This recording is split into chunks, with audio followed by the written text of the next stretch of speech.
दोस्तों, आज महिला दिवस है। बहुत ही खुशी का विषय है। महिला जिसके हमारे जीवन में एक बहुत ही उम्दा स्थान है, बहुत ही ऊंचा स्थान है। क्यों?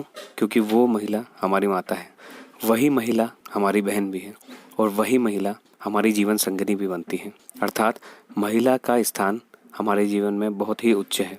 इसलिए इसी पर थोड़ा सा प्रकाश डालने के लिए आज मैंने आपके सामने ये सेशन को प्रस्तुत कर रहा हूँ।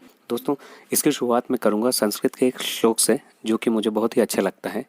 यत्र नार्यस्तु पूज्यन्ते रमन्ते तत्र देवता। इसका अर्थ है, जहाँ पर नारी का पूजन किया जाता है, अर्थात नारी को अच्छे से सम्मान पूर्वक रखा जाता है, उसका सम्मान किया जाता है, वहाँ देवता का निवास होता है। दोस्तों, यह इसलिए बोला जाता है क्योंकि नारी के द्वारा ही हम उत्पन्न होते हैं। नारी ही एक बहन के रूप में हमारी केयर करती है और नारी ही एक जीवन संगिनी के रूप में हमारा जीवन भर साथ निभाती है। तो दोस्तों, आइए शुरू करते हैं। आज अंतर्राष्ट्रीय महिला दिवस है।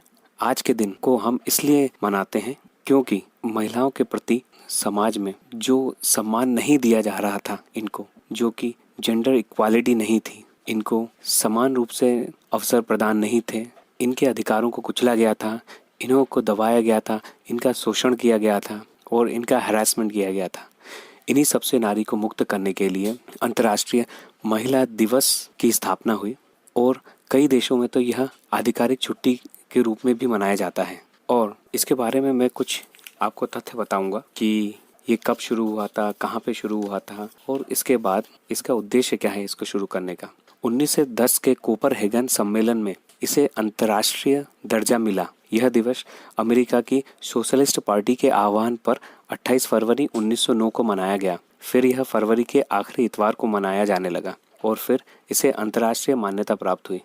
इसका प्रमुख ध्येय महिलाओं को वोटिंग का अधिकार दिलाना था, मतदान का अधिकार दिलाना था। 1917 में रूस की महिलाओं ने रोटी और कपड़े के लिए एक ऐतिहासिक हड़ताल छेड़ दी थी, जहां से नारी शक्ति का एक समग्र चित्र विश्व के सामने आया था। उस समय रूस में जूलियन कैलेंडर चलता था और बाकी के सारे देशों में ग्रेगोरियन कैलेंडर चलता था और अंत में ग्रेगोरियन कैलेंडर के आधार पर ही महिला दिवस को 8 मार्च को मनाया जाने लगा पूरे विश्व में।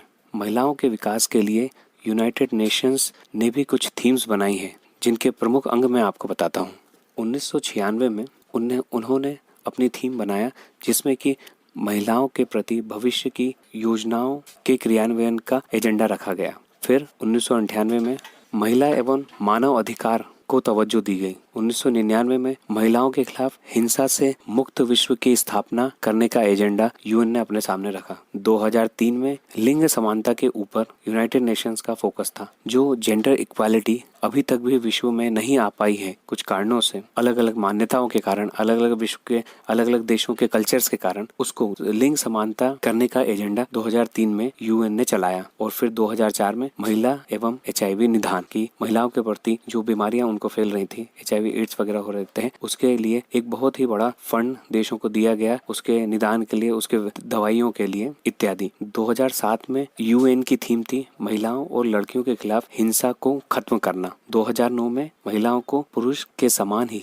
अधिकार प्राप्त हों और पुरुष के समान ही अवसर प्राप्त हों, ये थीम उनकी थी। 2012 में ग्रामीण महिलाओं को सशक्त बनाने का एजेंडा यूएन ने चलाया। 2017 में ये एजेंडा लिया गया कि ग्रह में सभी जितने भी लोग हैं, जितने भी पुरुष हैं, जितने भी महिलाएं हैं, उनमें से लैंगिक समानता आके 50-50% पर आ जाए। अर्थात 2030 तक यूनाइटेड नेशंस का ये प्रयास रहेगा कि अवेयरनेस इतनी स्प्रेड की जाए, इतनी जागरूकता फैलाई जाए कि जो ये इन्फेंटिसाइड के केसेस होते हैं, महिलाओं को भ्रूण में ही मार दिया जाता है, ये सब ना हो तथा भविष्य को एक सौगात मिले जिसमें कि 50% पुरुष और 50% महिलाएं हों। क्या आप जानते हैं दोस्तों, विश्व के 21 देशों में यह आधिकारिक छुट्टी के रूप में महिला दिवस मनाया जाता है, जैसे कि अफगानिस्तान, कंबोडिया, चीन, क्यूबा में केवल फीमेल्स को ही छुट्टी दी जाती है इस दिन। जॉर्जिया, मेडागास्कर में भी फीमेल्स को छुट्टी दी जाती है। नेपाल, रूस, यूक्रेन इत्यादि देश हैं। इस प्रकार से 21 पूरे देश हैं जिन पर आधिकारिक छुट्टी की घोषणा की जाती है। दोस्तों, अंत में मैं यही कहना चाहूंगा आज महिला दिवस के दिन कि आज जाकर आप अपनी माताओं, बहनों, अर्धांगिनियों और पुत्रियों को यह बताइए कि हम उनका कितना सम्मान करते हैं, उन्हें कितना प्रेम करते हैं।